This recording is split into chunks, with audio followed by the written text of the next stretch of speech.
you were recording. It is now. Okay, so Bill. Yeah. Why don't you give us your full name and date of birth? So start us out. On advice of counsel, he refuses to answer on the basis of the Fifth Amendment of the United States Constitution. Talk to my lawyer first. Big round table. Okay, the light's on over there saying, you know. We're on air. We're on air. On air, yeah. Are we on air? Yes, Yeah. we're on air. Okay. All right, so this is a précis of William Morris Kimball. Oh. My full name.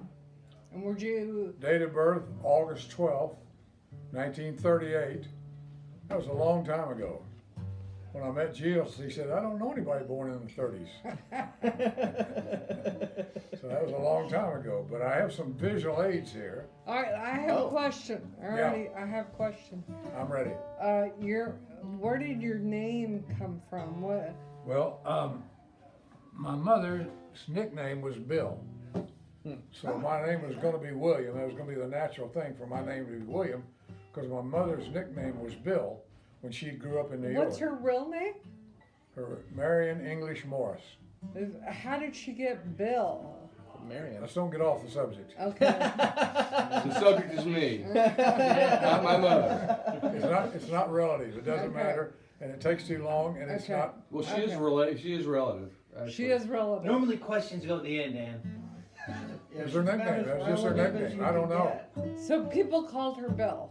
Yes. Okay. Matter of fact, when I was about 10 and 11 and 12, we used to get letters at Christmas time to Bill. I thought, oh my, somebody's writing me. Well, it was to my mother from her New York family. Okay. So, Tell us,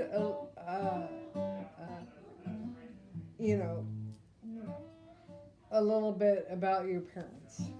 about my parents, Mm-hmm. my father was an MD, medical doctor. His father was an MD as well. Dr. Melvin Clinton Kimball Sr. was my grandfather. Okay.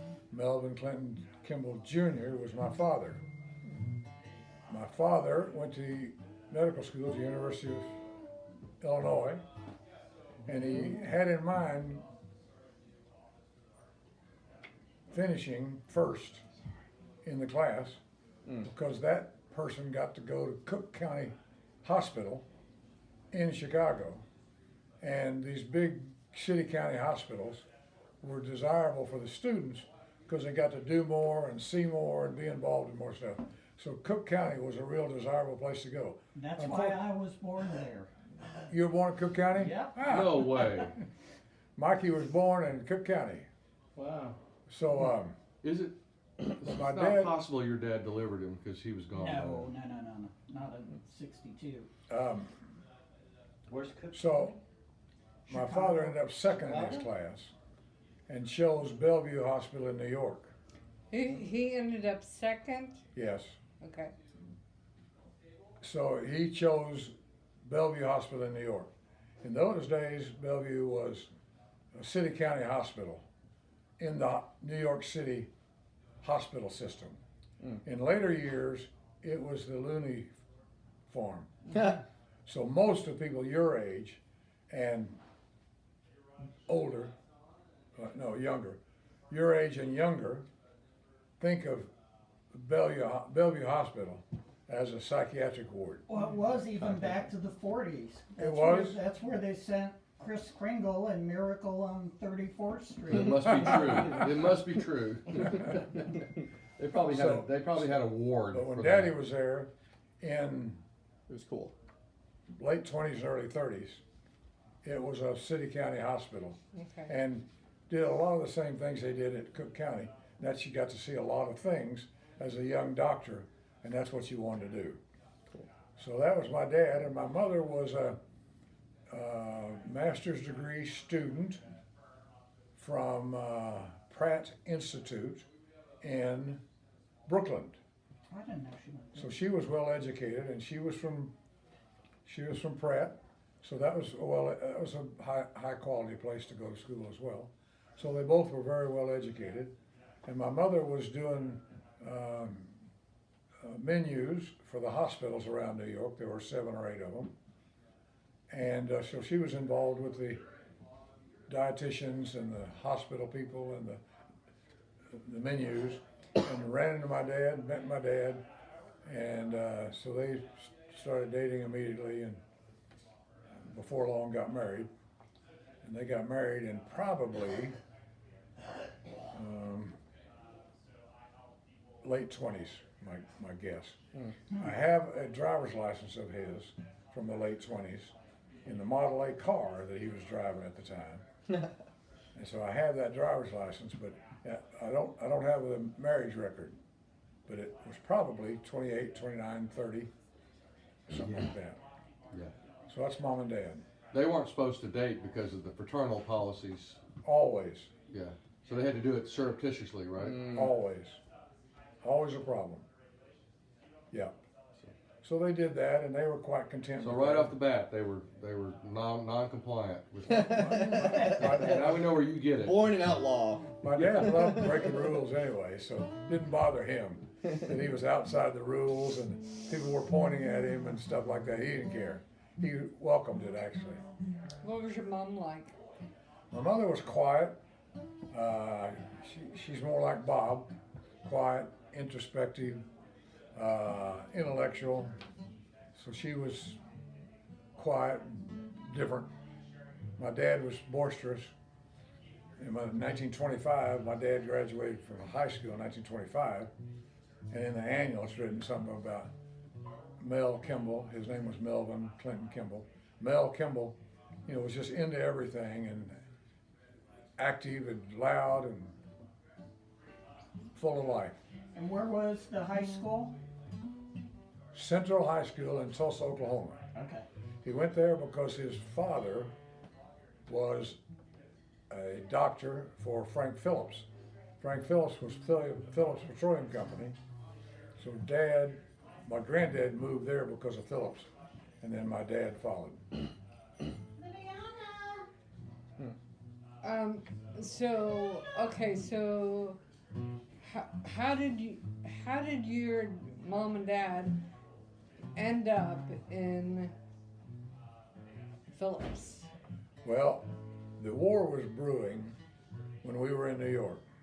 Actually, I wasn't born yet, but the war was brewing. And so doctors are subject to being recalled into the military until age 50. So my dad had been in the Navy and had a classification which was 1A. And doctors are 1A until they're 50.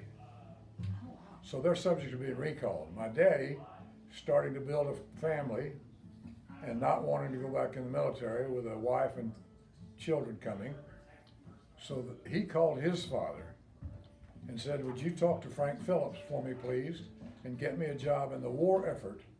Because if you were involved in the war effort, then you weren't subject to being recalled." The war effort in Borger, Texas, would be carbon black plants, synthetic rubber plants, and gasoline. Yeah. So we did a lot of things that were really important to the war effort. And that's how, and so my grandfather was able to go to Frank Phillips and say, "Get my son a job in the war effort." Turned out it was in Tulsa for maybe about a year or two. And then we were sent to the Panhandle of Texas. They were opening a new hospital there, and Daddy was going to be head of that hospital. Oh, he was the head of the hospital. He was the only doctor there.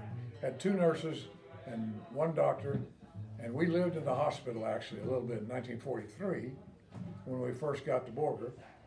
We lived in the hospital. And Bob and I used to do the roll up the beds and roll down the beds and roll up the beds, and we'd play with the beds, and we'd run down these linoleum floors and slide on our back like sliding into second base. So we'd slide up and down the thing there, and the nurses would come out and stop us, and we'd go around the building and start again. So. And I was pretty much the quiet one. Bob was usually the one that Bob, Hello. I was the person there and you were not the quiet one. well, how Here, come, I'm gonna- it's unfortunate you came along at just the right time. Okay, so, But my brother was in charge of all this stuff, and I usually was in the library. But my brother was out organizing and running things. Excuse me? Mom, Let's run that back and Now, rerun who are you and how do you fit into it. It was this the deal? opposite. Mom. Who are you? All right, go ahead, Bill. That's my sister Carol, my much older sister, by the way. Scoot over, will you? That's my sister Carol, who happened to have been there when we were moving into the hospital, waiting for our house to be finished.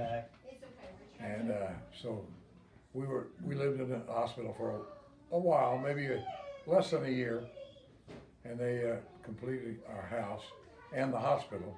And Daddy had a business, which he continued until well after the end of the war. War ended in '45, and he was there until about probably 50, and then he went into private practice.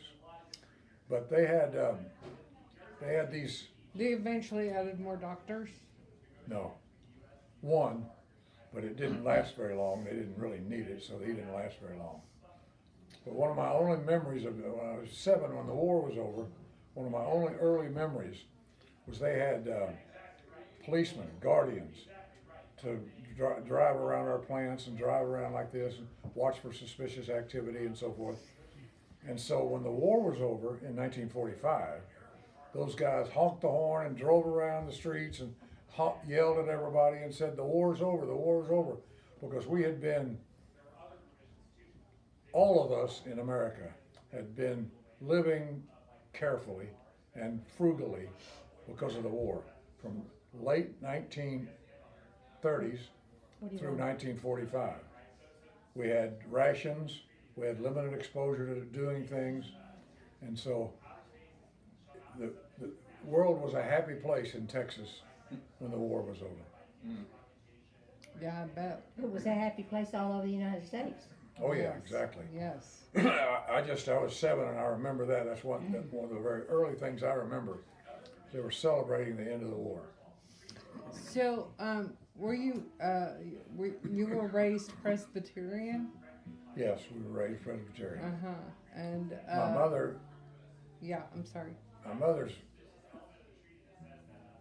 would say, "Don't let them lead you down the aisle," and she'd drop us off at church. But my dad would take us to church and play the violin with the choir and Jimmy Glenn, who was our pastor. And my early Christian life came about because of Daddy telling me to go to Jimmy Glenn, his friend, who was the minister at the church, and he's got a 6-week course he wants to put you through. And if you become a Christian, then we will anoint you, baptize you with water, sprinkling, when that's all over. And that happened when I was probably 11 or 12. Okay. So, you went to Phillips No. schools? That's Charles. I'm Charles sorry. Phillips. You went to Burger School. Phillips were the bad guys. The guys were crossing I'm across the sorry. tracks on the other side. It was the Phillips were Phillips. guys that Now nobody. you got to get over this. The Phillips guys were the ones nobody wanted anything to do with, Okay. except Carol, who married one. And they were the wrong side of the tracks. That's exactly right. Thank you, Mikey. It was the Phillips Blackhawks and the Border Bulldogs. There you go. Yeah. Chuck's got it. So you went to Burger Schools. I went to Borger schools. That was the elite part. You know, we lived in Greater Borger. What made it elite? Greater Border Metro. I've been in Burger, and what made it elite? Well, it was the upper class. It was the best of Borger. the best of Borger lived over there in Greater Borger. My alarm bell went off. Okay, all right. We don't need any comments from the peanut gallery. Yeah. Listen, I was there before you were, buddy. Hey, okay, so tell me about graduating and going off to college? Well, What did you think you were going to? I did graduate, by the way. Did you? What did you think your future was going to be? Everybody in town called Bob and I Little Doc because they couldn't tell us apart. And there was a guy named Walter Corey who had a men's store in Borger. And Walter Corey always got us mixed up. And we always went in the back door to get to Main Street through Walter Corey's store. Parking's in the back. And Bob and I had a pact. Whatever name he calls, you tell him I'm the other one. So Bob and I did that to Walter Corey probably for 5 years or 6 years, and we kept him totally confused. Oh, So he'd that's say, funny. "Hey, Bob, come on in." I said, "No, I'm Bill." So we did that for a lot of years, but then I went to high school, finished high school. Daddy kind of nudged me along. I've got a picture here somewhere of part of this. Well,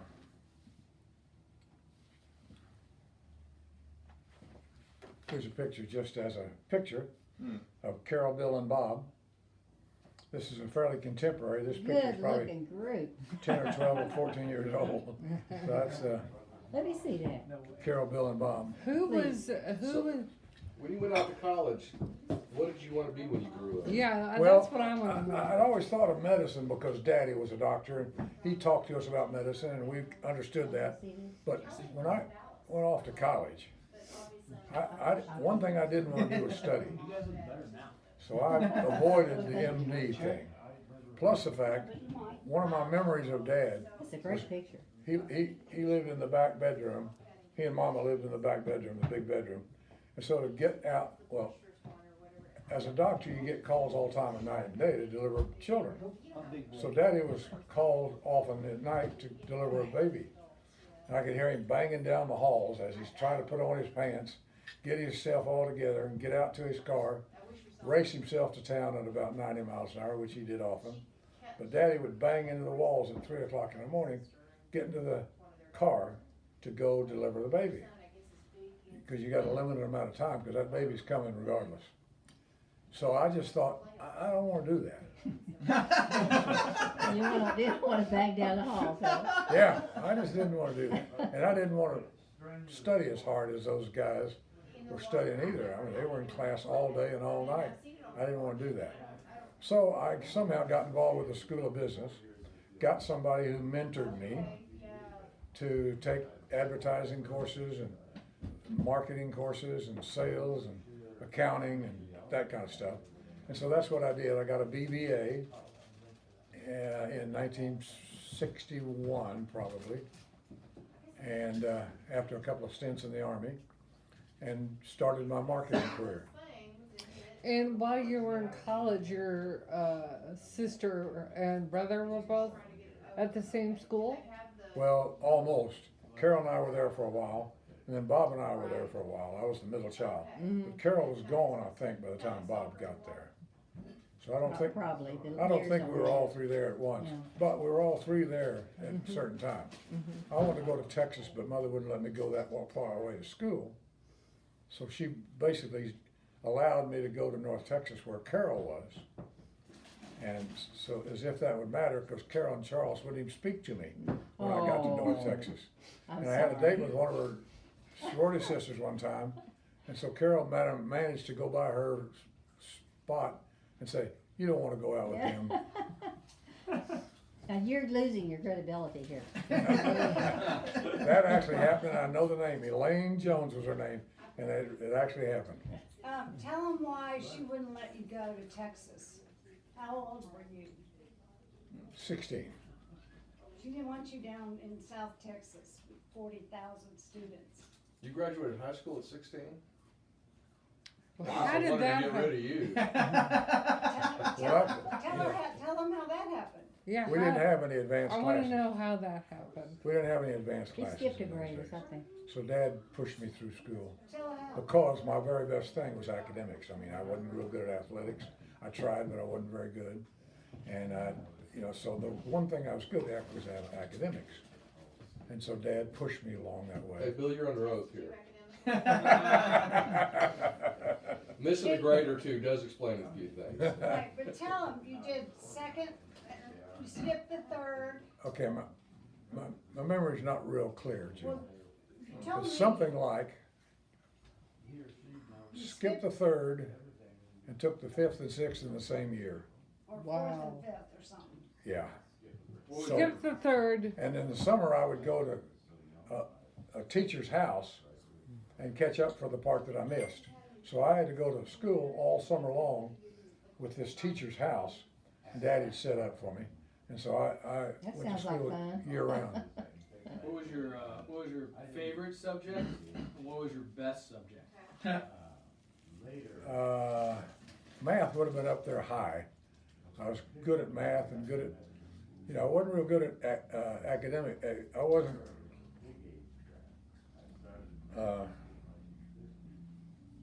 I was real good at mathematics, but not too good Athletic. Arithmetic. English, writing. Arithmetic and math. at. There you go. English. Jill's got it. I wasn't too good at arithmetic, but I was real good at mathematics. Well, that doesn't make sense. The easy stuff was. Thank you, Richard. Richard got it. I want to hear about Coors runs. Coors runs. Yeah, Coors Well, runs. that's Oh, another are one we of Bob's already deals. there? Bob arranged that. I didn't have anything to do with that. I Well, just why got- did you even have to do it in the first place?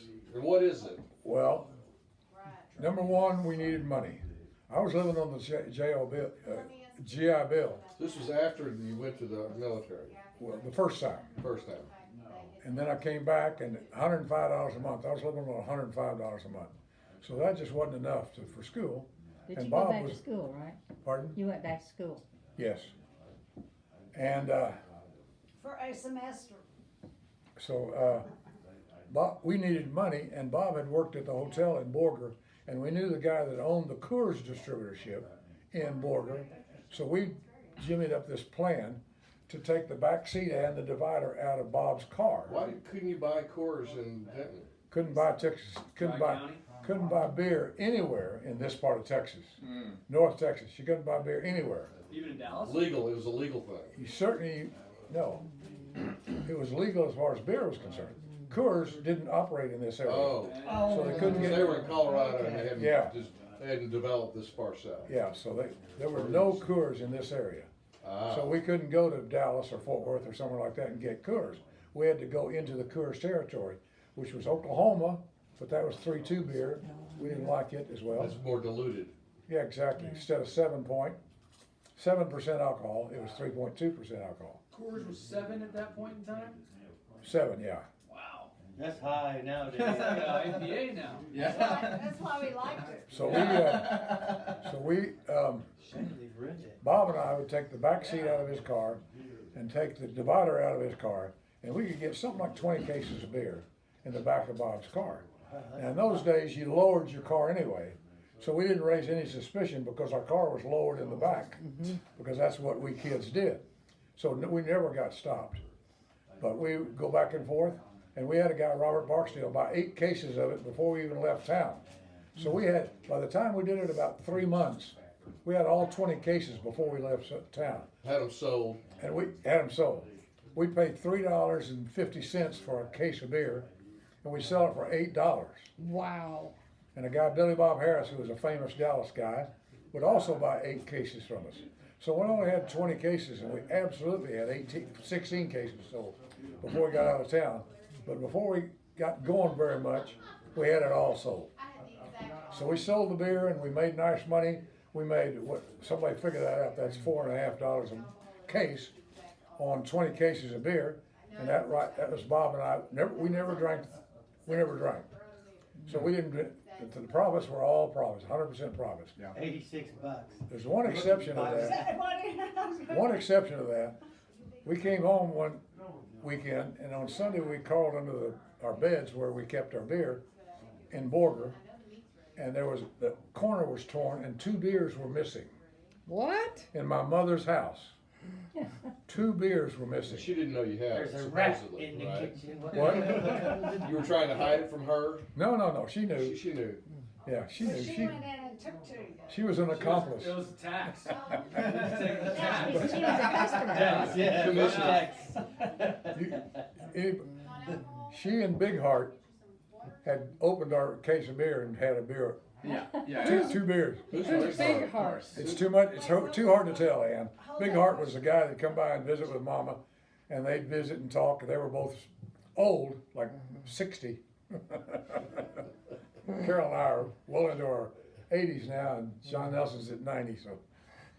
But we had that beer, and so we were two beers short one time. Wait, tell them about. Hold when you on, got- Wait a minute. That's We about the storage fee. We'd load it back in our car, and then we'd drive to Denton, and we had it all sold, and we stored it in a closet we had in Denton at North Texas.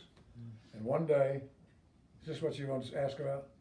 One day there was a knock came at the door, and this big, ugly sheriff came walking in. He didn't ask to come in, he didn't try anything, he just was a big, ugly sheriff with gnarled fingers and one missing actually, Buford T. Pusser. where he shut it off. Yeah, Buford Pusser.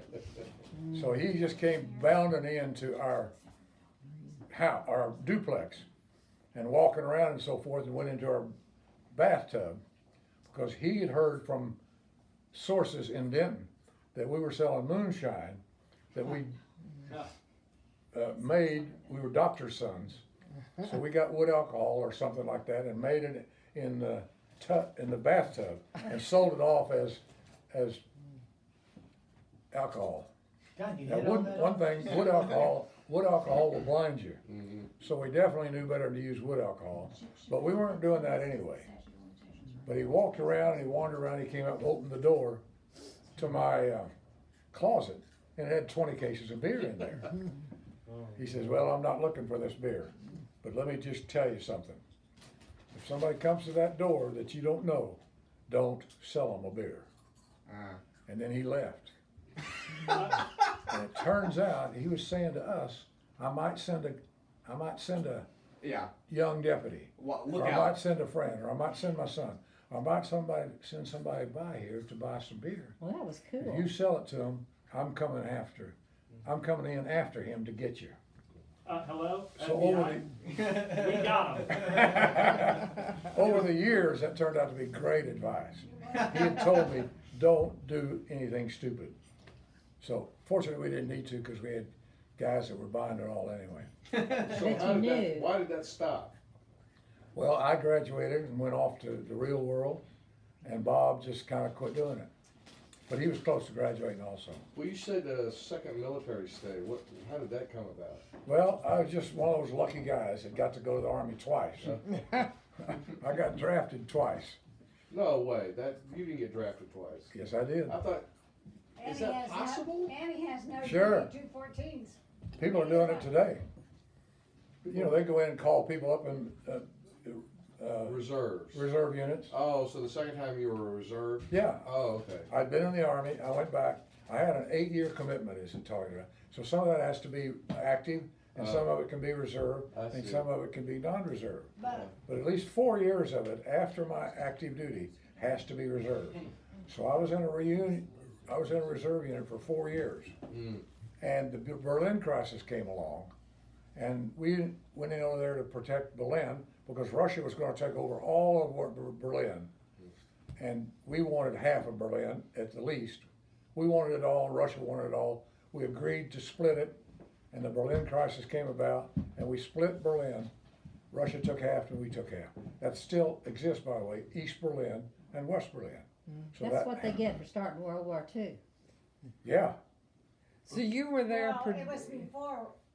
you were it was there when they after put World up the wall? Yeah. no, they put up the wall, and then things happened around the wall, and things happened between Russia and the U.S., and it got more and more hostile to the point where John F. Kennedy went on TV and called up my unit and told me to report to Fort Polk, Louisiana.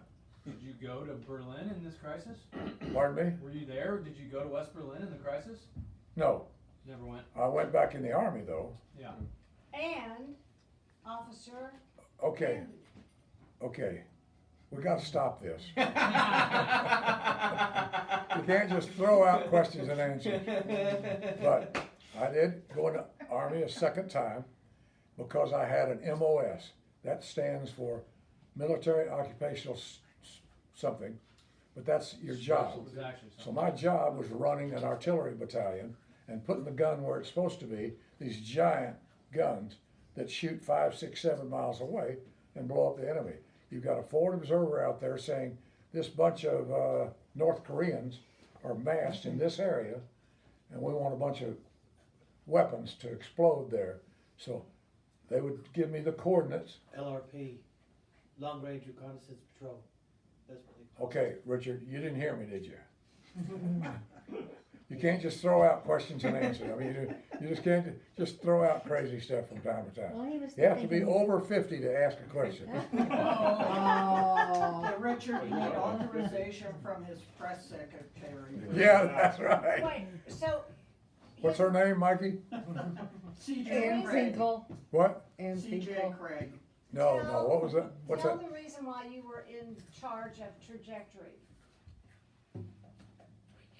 Cause you're your mathematics. Yeah, well, that's the reason I got called in the first place. Exactly. Because I had the occupational numbers to go into this Alabama unit that did not have a military guy to redirect the battery. So they needed me to come in there and tell them where to fire the thing.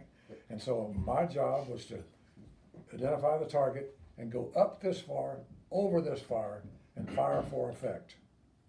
Fire for effect means I send 6 shells out there to the target, and then the forward observer calls back and say, you're on target, you're 50 yards short, you're 50 yards over, and I would adjust.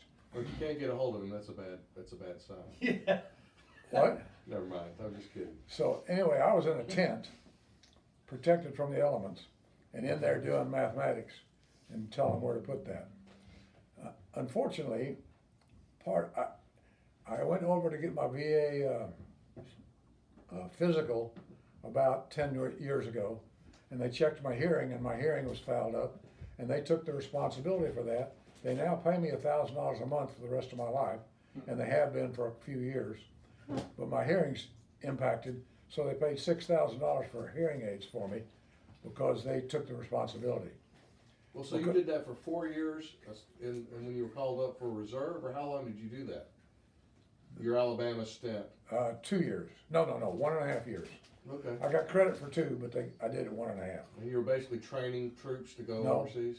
No, I was in the military. You got to do practices. You know, our infantry guys are out firing the guns and moving around. You know, shoot, move, and communicate. It's called. So the infantry guys were doing shoot, move, and communicate. The artillery guys were practicing shooting this gun out there and getting more and more accurate and better for that. So we were doing that. The other thing is the armor, and that's the tanks. The tanks were down here at Mineral Wells riding around practicing maneuvers. But as artillery people, we would go out there and we had these giant guns, giant guns. And they would fire 5, 6, 7 miles away to a target that our forward observer and his sergeant sent us. You're using calculus essentially, right? To get to. No, it's Geometry? More Geometry. because there's other forces that. Geometry. Effect, Geometry. right? Yeah. Geometry. I think it's, How did you feel when you got called up for the second time? Well, yeah. actually, I learned from my daddy to take charge of things. So as my daddy told me, I called John Tower, who was the senator from Texas at the time, and I made an appointment with him to meet he and his wife in Wichita Falls. So my brother and I drove over to Wichita Falls to the home of John Tower. And being a politician, of course, we knocked on the door. John Tower invited us in. We sat down and we had tea, and we visited for a while. We didn't just talk about business for the first 30 or 40 minutes we were there. We had to first talk about hot tea, where you been, what's your family like, and where do you live, who do you vote for, all that kind of stuff. So then we finally got down to it. John Tower says, I'll see what I can do. So I got a letter from him in about a week saying, I'll get you out of this semester, which you can finish, but I can't get you out for the whole year. So you're gonna have to go to Fort Polk at the start of the next tournament. And so I had to go. I got credit for a year and a half, and I think I was there 8 or 9 months. So you went to the senator's house, no security, detail. No. You were able to get a meeting with the senator somehow. That's boy, how much have things changed? That's amazing. Now keep in mind, this is in the late 50s, Mm-hmm. so that's a very long time ago. Yeah. Not that long ago, but it feels like it for sure. But we got to John Tyre, we called his office in Washington, and we got put through to his people and set up the appointment. It was nothing to it. And nothing to getting to his house and walking up to his house. Bob and I walked right up to his house and went in, and he and his homely little wife were there, and we talked. He was an intellectual. He was a really bright guy, and a long time professor at Midwestern University in Wichita Falls. So he was a really bright guy and a real easygoing guy. So he was great, and I think he wanted to help me, but he couldn't help me. I was running for senior class president actually that year, and Bob and I were putting signs up all over the university, and I was running for senior class president, and I got elected, and then I couldn't fill it because I was off to the Army. What was your platform? More course, more beer. Yeah. More course. My sister. Uh, I'm Carol Kimball's brother. Build the wall. Oklahoma. Okay. That got me elected. Actually, I'd been freshman president, and so it kind of just happened. Okay, so after college, you went to work for Roman Haas Well, right away? I went back to I college. just heard this story yesterday, so go ahead. My little brother got me elected president of fraternity. So Everett Arrington, Jack Wall, and I were presidents of funerals for about 2 years. And we got to know the dean of school real well, because he'd call down to our fraternity house and say, send that Kimball kid down here. So I'd have to go to the dean's office, and the dean said, you boys had some beer in the house, and you boys had some girls in the house. You know we don't do that here in North Texas. I said, yes, sir, I got it. He said, don't do it. Yes, sir. I left. And Everett was the same way, and Well, I Jackie Wall the never same went way. to house. Pardon? I never Yeah, went yeah, to house. yeah, yeah. Did you actually? Wait, Did no. you actually abide by those Yeah. rules? Yeah. I haven't before or since. Your Honor. What was the? How long have you known me there, honey? What was hazing like? Are you over 50? Close. Well, I'm telling you, it was rough in our days. Hazing? Yes, was they rough. really had Yeah. paddles and stuff. They had, you got a wooden paddle when you got chosen as a pledge, and they'd whip us with that paddle. And they'd also hold up that wall. You'd sit like this and hold up the wall until your legs just collapsed out from under you. Then they'd take you out to Lake Dallas, which was 8 miles, and lay all the pledges out like this and pour Thousand Island dressing down your throat until you throw up on your buddy. Oh. And then you got to walk back to town. Yeah, I was gonna say, usually there's a walk back. Yeah. Scenario. Take you for a ride. Yeah. Yeah. Was it worth it? Well, we thought it was. What frat were you in? Lambda Chi Alpha. I was a Lambda Chi and a hell of a guy, and I don't give a damn. I go to school to break the rules, and I don't give a damn. And trip. To hell with dancing. college, to hell with school. And if you're not a Lambda Chi, to hell with you. Well done. I was Cressy girl. Jill knows that by heart. Carol probably does too. She was married to a Yeah, Lambda I was Chi. Lambda Chi also. She was I do know Lambda Chi, hell of a guy. I heard that growing up many times. yeah.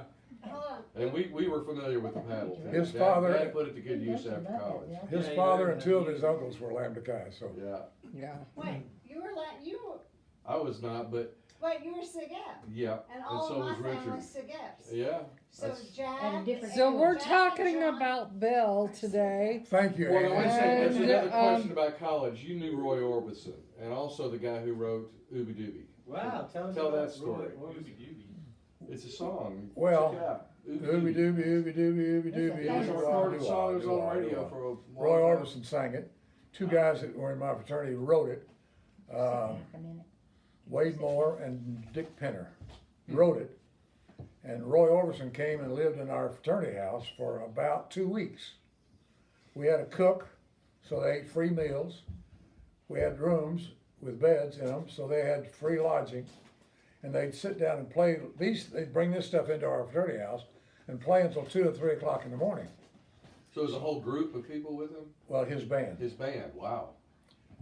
So after Were they about smoking doobie doobies two, at that, in those days? sure. After about 2 weeks ago, the membership got together and said, enough of this. Eating our food, sleeping in our beds, flirting with our girls, and playing all night and keeping us up. So we got rid of them. Now, North Texas will tell you Roy Orbison was a student there. That is false. I drove the lead car for the president of the fraternity president of the school for maybe 30 years or something like that in my old cars. So I knew the presidents. And finally one day the president got to talking about Roy Orbison. I said, by the way, I was here during those years. And Roy Orbison never went to school here. I know the school flaunts him as an alum, but it's not true. He just partied here. Yeah. Was he wearing the dark glasses in those days? It's only been 65 years, Chuck. I've forgotten a few things. Okay, well, Jill. I guess we'll. That there's a picture of my 6 of us at Jill. There's a picture on a frame like this of 6 of my buddies at the senior prom. I thought I brought it over here, but I So didn't. we can find it for Act 2. Okay. Yeah, let's yeah. hey, Let's Hunter, pause. Yeah, Okay. Go check the stuff. Alright. and, Thank you, the Bill. pizza. Wait a minute, you hadn't even started in the good part of my life.